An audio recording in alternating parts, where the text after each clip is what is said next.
Guitarings. Guitarings. First interview. Historic. Where do we start? At the top. Who's at the top? Cones. Who's there with them? Guitar Summit Jam. Marty!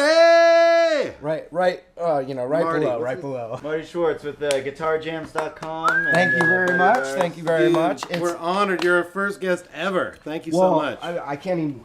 I mean, the honor is all mine, you guys. True. I know. We're sugarcoating it. Who Yeah. are you? I saw you on the interweb. What do you do? Yeah. I teach guitar lessons Online. It's Marty Schwartz here, GuitarJams.com. I was thinking about a video that I want to lay out in a certain way. I'm going to show the 5 positions. You don't go to people's houses. I used to. Or do you? Oh, did you? Yeah. Dude, I did too. How much did you charge? Well, I made it finally up to about $50 an hour.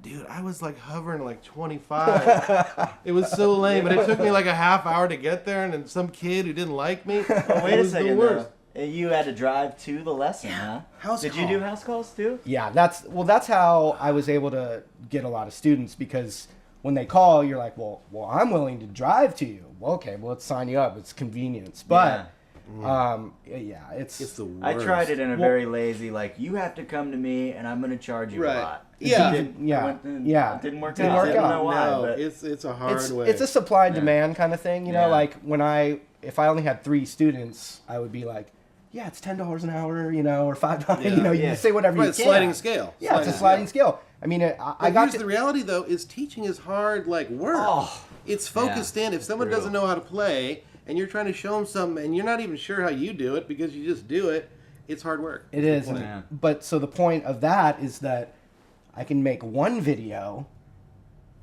that goes out to many people instead of going out to many people. And they can learn it at their own pace too, which is important. So That's they don't important. have to pause you as a human being And- in a room.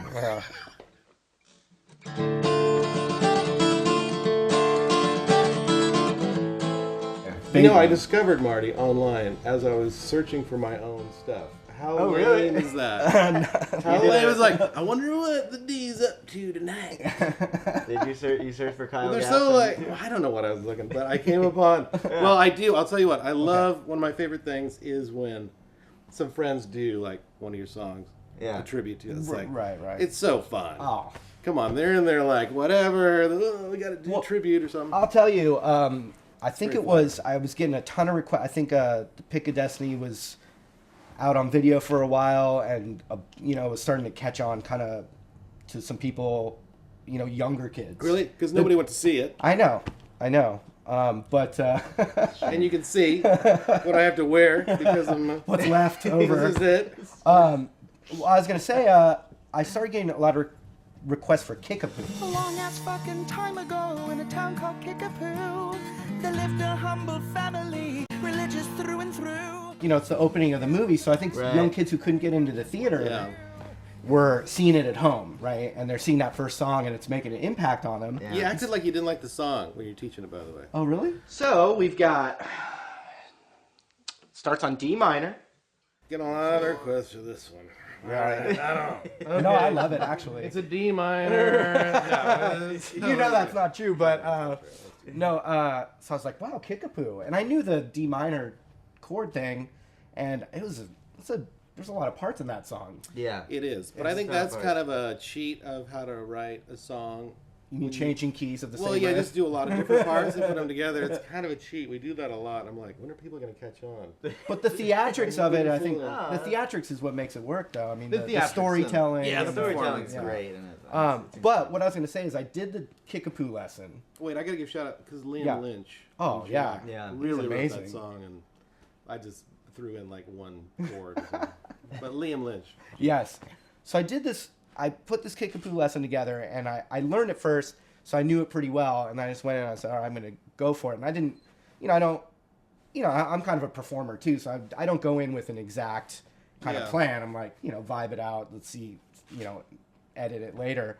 But I watched it after I did it, and I'm like doing some of the parts, and I'm like making faces, and I was watching going, oh, shit, man, I really went for it. Yeah. And so I thought it was really funny, and I was like totally proud of it, and I was getting great feedback on it. And then, I just move on to the next thing. But then like maybe 6 months later, I checked it and it had, dude, a ton of hits. Oh, cool. Yeah, and then as it got bigger and bigger, and then I watched it again, and I was like, man, I'm like kind of like a fanboy teaching the song, you know, and I'm like, I wonder if they would ever see it, you know, if it got big enough to where they would actually see this lesson, you know. I wonder what that would be like, you know. The answer is yes.